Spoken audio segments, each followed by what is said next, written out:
All right, I'm going to talk about how our electric field equations are derived. To do that, I brought back our gravitational force, our universal law of gravitation equation, to help us with the relationships in our electric force equation and our electric field equation. So something that we're already familiar with is your gravitational force. Universally or anywhere in the universe, you can calculate it, your gravitational constant, mass 1, mass 2, over your separation distance squared. Locally, we calculate it, your mass times gravity, right? This gravity here is our local gravity, and it's due to the mass and radius of what's close to us. So here on Earth, right, we know that our acceleration due to gravity, little g, is 9.8 meters per second squared. And this is due to the fact that Earth's mass and Earth's radius.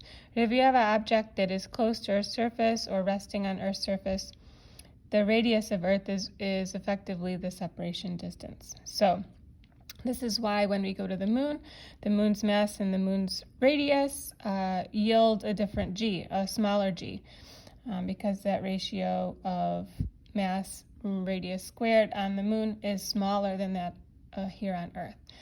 So looking at these relationships, right,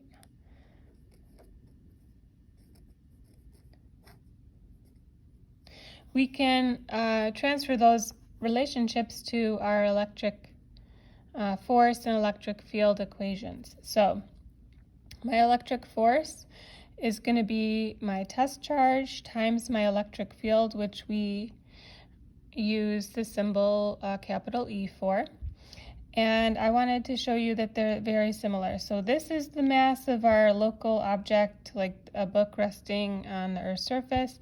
Right? This is a test charge. This is if you bring a charge into an electric field. Rearranged for electric field, I'm going to divide both sides by the test charge, which gives me your electric force divided by your test charge will give you your electric field. All right, similar over here when we want our our acceleration due to gravity or our gravitational field, we would rearrange our equation the same way.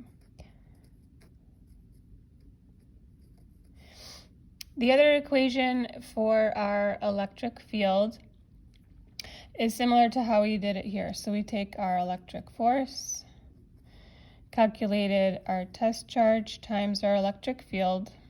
All right, we're going to set that equal to our Coulomb's constant, charge 1, charge 2, divided by our separation distance squared.